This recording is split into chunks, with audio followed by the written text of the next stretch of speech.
নমস্কার। আজকের বিষয়ে আলোচনার শুরুতে অন্তর্শুদ্ধিকরণ কথা ইউটিউব চ্যানেলের পক্ষ থেকে ছোটদের জানাই স্নেহাশিস ও গুরুজনদের জানাই ভক্তিপূর্ণ প্রণাম। আজকের বিষয়ও ঠাকুর শ্রী রামকৃষ্ণ ও মা শারদার কথা, যা শতরূপে শারদা পুস্তকে স্বামী অপূর্বানন্দ মহারাজ ও শ্রী মা শারদা পুস্তকে স্বামী নিরাময়ানন্দ মহারাজের কে অবলম্বন করেই বলবো। শ্রীরামকৃষ্ণ এবং সারদা দেবী পরস্পরের দ্বারা জীবনসঙ্গী রূপে নির্বাচিত।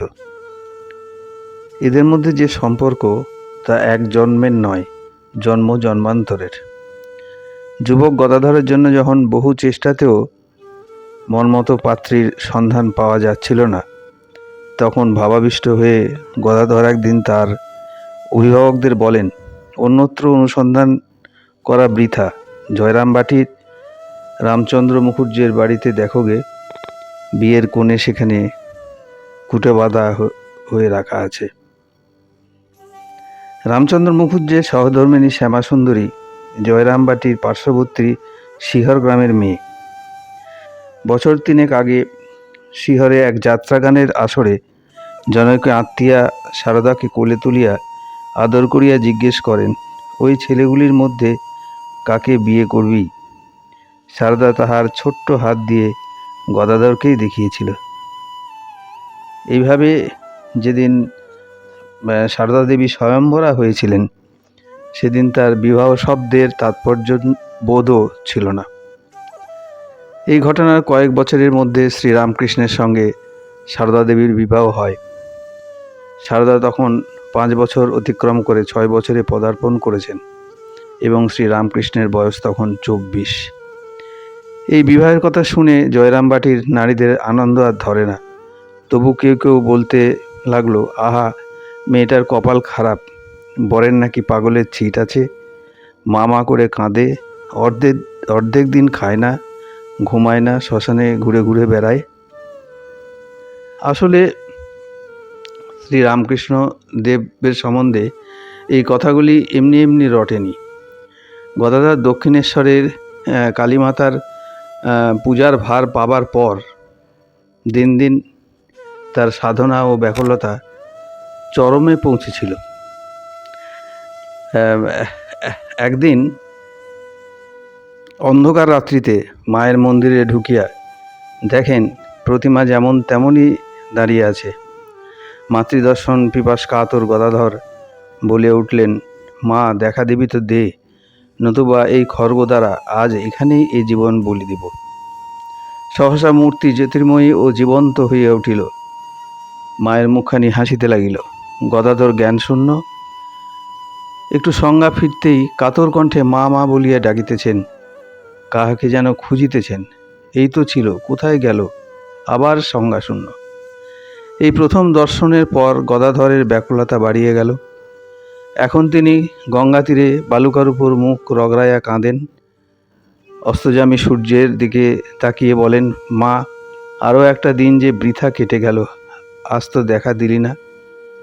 অতঃপর জগৎজননী তাহাকে বারংবার দেখা দিয়া শান্ত করলেন, কিন্তু সাধক আহার নিদ্রা ত্যাগ করে অহোরাত্র আবার কিসের সাধনায় যেন নিমগ্ন হয়ে পড়লেন। জগৎ সংসার ও শরীরের প্রতি একান্ত উদাসীন হয়ে পড়লেন। কামারপুকুরের জননী চন্দ্রমণি কানে এই সংবাদ অতিরঞ্জিত হইয়াই পৌঁছেছিল।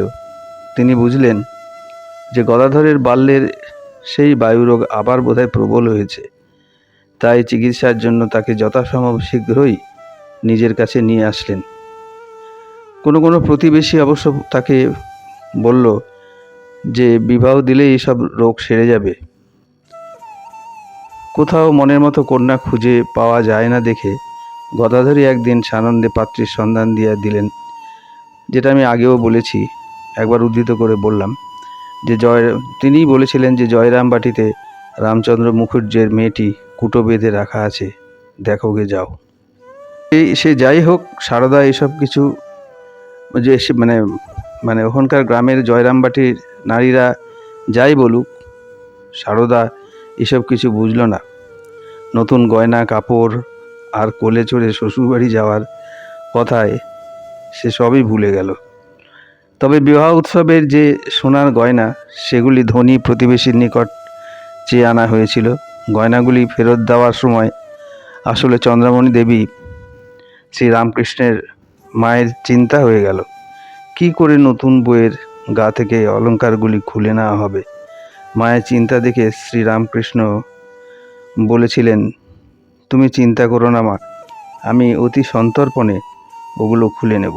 পরদিন সকালে শারদামণির গায়ে গয়না না দেখে কেঁদে আকুল। চন্দ্রমণি তাকে বোঝালেন যে গদায় বড় হয়ে এর চেয়ে ভালো গয়না গড়িয়ে দেবে। তখন সারদা একটু শান্ত হলো। বিবাহের পর সারদা দেবী তার পিত্রালয়ে চলে গেলেন। আজকে এই পর্যন্তই রাখছি। পরের আলোচনায় আরও অন্যদিকে এগিয়ে যাব। আশা করি আপনাদের ভালো লাগবে। আমার এই চ্যানেলটিকে সাবস্ক্রাইব করলে আমি না মানে আরও সবাই উপকৃত হবে এইভাবে যে তারা আমার এই আলোচনা যে চারিদিকে ছড়িয়ে পড়বে আর কি, সবাই এর স্বাদ আস্বাদন করতে পারবে। সবাই ভালো থাকুন। ছোটদের আবার স্নেহাশিস ভালোবাসা ও গুরুজনদের প্রণাম জানিয়ে আজকের প্রতিবেদনটি এখানেই শেষ করলাম। নমস্কার।